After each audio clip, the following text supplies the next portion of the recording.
વાપી શહેરના Balitha custom road પર વરસાદ વિના તળાવ બની ગયું છે। આ એ નથી પણ એક બિલ્ડિંગના ગંદા ડ્રેનેજ પાણીની બેદરકારી છે।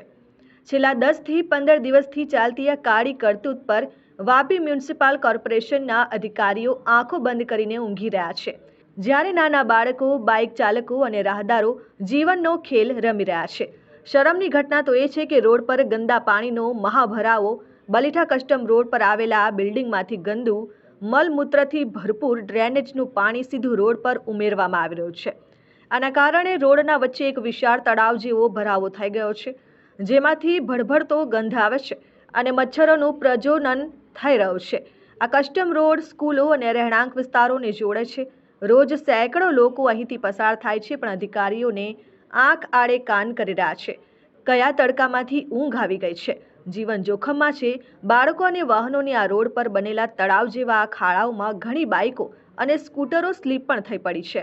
ચાલકોને ઈજા થઈ છે તો કપડાં ગંદા થયા, અને સ્કૂલના નાના બાળકો આ પાણીના પડીને ભીના પણ થઈ જાય છે। એમના કપડાં પણ ગંદા તો થાય છે, ત્યારે એને લાગતા અધિકારીઓ ક્યારે જાગશે?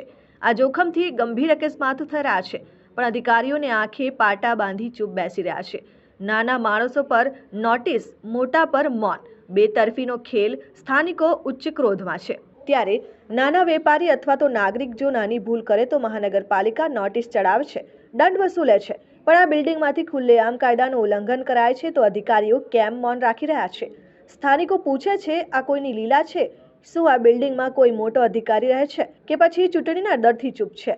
આ બેદરકારીથી શહેરની સ્વચ્છતા, આરોગ્ય અને સુરક્ષા ધ્વસ્ત થઈ રહી છે। કાયદાનો અપમાન, અધિકારી ક્યારે જાગશે? ગુજરાત મ્યુનિસિપલ કોર્પોરેશન એક્ટ અનુસાર ડ્રેનેજ પાણી રોડ પર છોડવું ગુનો છે। તાત્કાલિક નોટિસ, દંડ ફટકારાશે કે પછી આને લાગતા અધિકારી સાહેબ આંખ આડે કાન કરશે, એ તો જોવું રહ્યું। Kalpesh Patel, RN news, Vapi.